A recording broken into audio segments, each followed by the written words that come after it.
Chers sujets du Royaume de France, chers amis, chers abonnés, bienvenue sur la chaîne de l'Aventurier Catholique.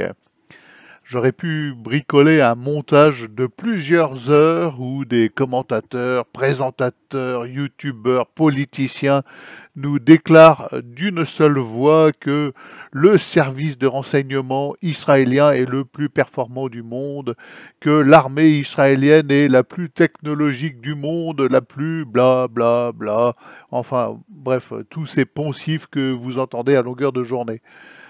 La vérité est tout autre. Il y a bien quelques soldats d'élite, comme dans toute armée qui se respecte, mais pour le reste, on est loin du compte. Bon, vous voyez Arnaud Klarsfeld. Est-ce que vous imaginez le type, voilà, vêtu en soldat israélien? Eh bien, dans l'ensemble, l'armée israélienne, c'est ça, hein, des gamins venus de tout un tas de pays à qui on a donné un passeport israélien, un galon de caporal, de sergent, de lieutenant, un flingue sans aucune formation et un bout de bunker dans lequel il y a un vieux ventilateur bruyant, un vague fauteuil en sky et quelques écrans de surveillance d'une bande de sable aride où jamais rien n'est censé se produire. On leur a dit l'ennemi est par là, ouvre l'œil, et c'est à peu près tout, hein. Bon, oui, il faut vraiment arrêter de nous raconter que l'armée israélienne est la plus puissante du monde, la plus technologique, la plus morale, que les services de renseignement israéliens sont les mieux informés du monde et patati et patata. Bon, c'est juste une pauvre bande de clampins dégénérés à moitié LGBT qui se la pètent quand on leur met un micro devant le bec et à qui une bande de glands à Merloc a refilé tout un tas de gadgets qui n'arrêtent pas les balles entre nous et qui n'est pas prête du tout à laisser sa peau à Gaza ou ailleurs, hein. Bon, qu'on soit bien d'accord, hein, c'est de la chair à canon tout ça, comme dans toutes les armées, tous ces pauvres gars qu'on va envoyer au front. Alors d'accord, hein, début octobre, il s'est vraiment passé un truc pas net. Alors c'est un peu comme le jour du 11-9, je ne sais pas si vous vous souvenez, lorsque toute l'aviation de chasse en protection permanente autour de New York a été envoyée en exercice à 800 km de la ville. Alors pourquoi? C'était juste pour qu'un groupe de dégénérés puisse agir sans témoin, c'est-à-dire exploser 3 tours à la termite. Alors ça aurait fait vraiment mauvais genre si des F-15 étaient arrivés à l'improviste et que les pilotes s'étaient mis à gueuler dans les radios. Mais où sont ces fichus avions de ligne? Il n'y a strictement rien. Bon, oui, ça aurait vraiment fait mauvais genre. Bon, l'attaque des 100 pieds nickelés du Hamas ressemble vraiment à ça. Quelqu'un est venu leur dire Eh oh les gars, le 3 octobre, il n'y aura plus personne à garder le mur et le No Man's Land, allez-y, c'est jour de paye. Alors tous les témoignages concordent, les Gugus n'ont rencontré aucun obstacle dans leur petite incursion.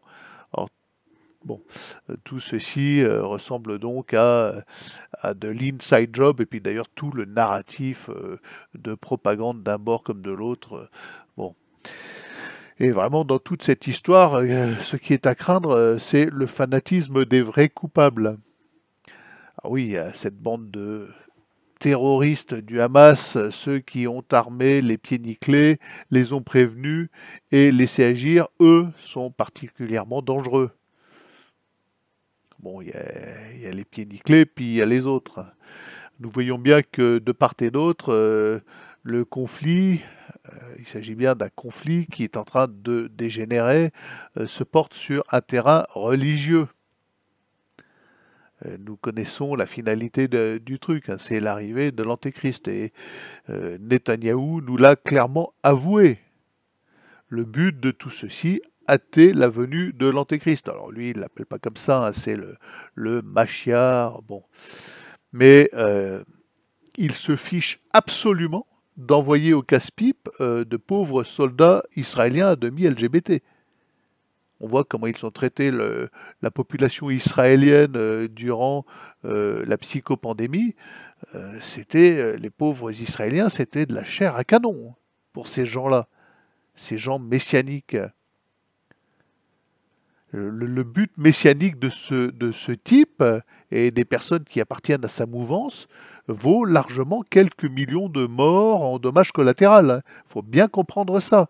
Il s'en fiche, ça n'a strictement aucune importance tant que le but est atteint, tant que l'antéchrist survient et enfin, le Machiar et enfin se déclare roi d'Israël, roi du monde et met Netanyahou à la tête du monde, parce que c'est là qu'il se voit, lui, comme lieutenant principal de l'antéchrist. Et nous avons en France et en Europe de pseudo-dirigeants qui sont prêts à marcher dans la combine. Ils sont prêts à aller jusqu'au bout. C'est des jusqu'au-boutistes de cette combine messianique. Les Macron, Van der Leyen, Trudeau et compagnie. Bon, il y en a qu'un qui tient à peu près la route dans cette histoire, c'est Poutine, qui sait très bien ce qu'il en est de cet état messianique du conflit. Voilà. Eux, les Européens, ce qu'ils veulent, c'est une guerre qui achèvera l'œuvre de destruction des nations entreprise par eux pour l'avènement du règne de Satan dans un grand novus ordo mondialiste. Enfin voilà. Alors la question est, allons-nous assister à cette guerre inévitable et destructrice? Ou est-il possible d'amener les parties concernées à un consensus de paix? Alors moi, personnellement, je vous le dis, je crains que les événements prophétisés aillent à leur terme. C'est l'eschatologie en marche. Pas de paix, mais la guerre.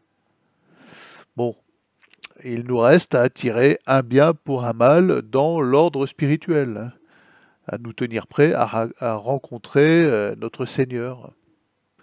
Je crois que, voilà, préparons-nous. Il n'y a pas trop d'autres issues possibles, et puis si c'est pas encore cette fois, ça sera la prochaine, parce que là, les choses s'accélèrent. Allez, je voulais pas vous casser le moral ce vendredi. Bonne journée les amis.